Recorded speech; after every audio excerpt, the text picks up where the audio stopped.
The sacred power of Kildare is triumphing over the secular power of this place.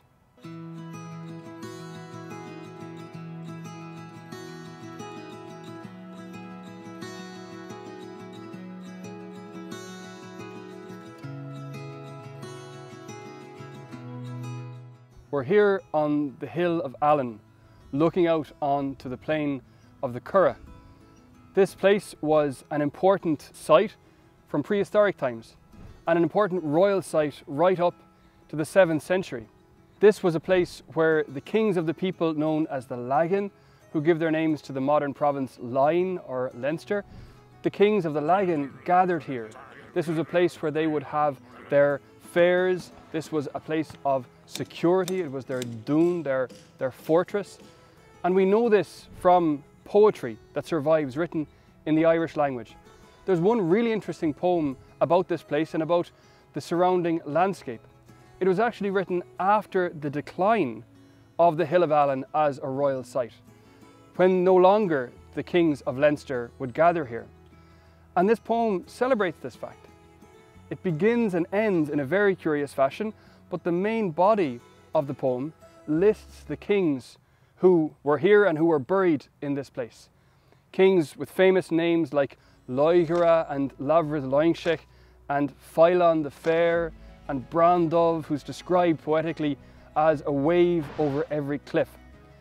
The splendour of their court is described.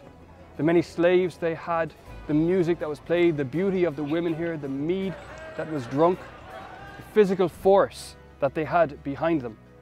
All of these things are celebrated.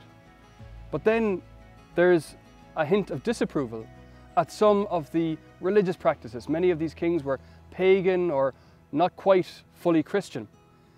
And that brings us to the figure who is named at the beginning and end of the poem. Not a king, not even a man, a woman, an abbess, by the name of Brigid, or Brigid in Old Irish. This is who the poem is really about. It is really she who is being celebrated in the poem. The poem describes her as victorious, as seated safely enthroned, not on the Hill of Allen, but in Kildare. The monastery of Kildare has now taken over, the poem is saying, as a significant site in this landscape.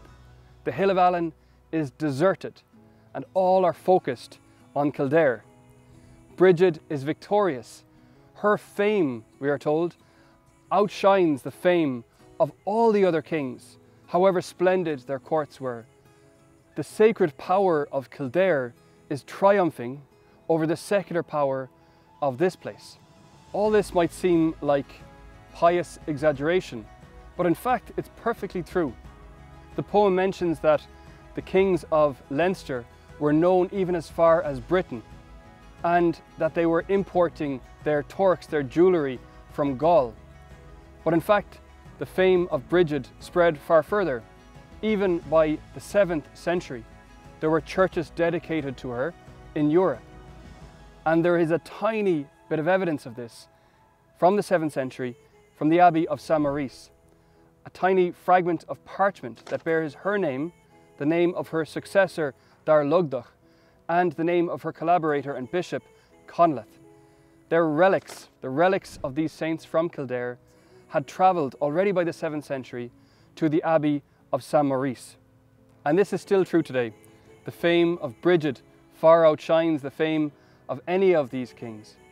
Her cross is to be seen throughout this county and beyond.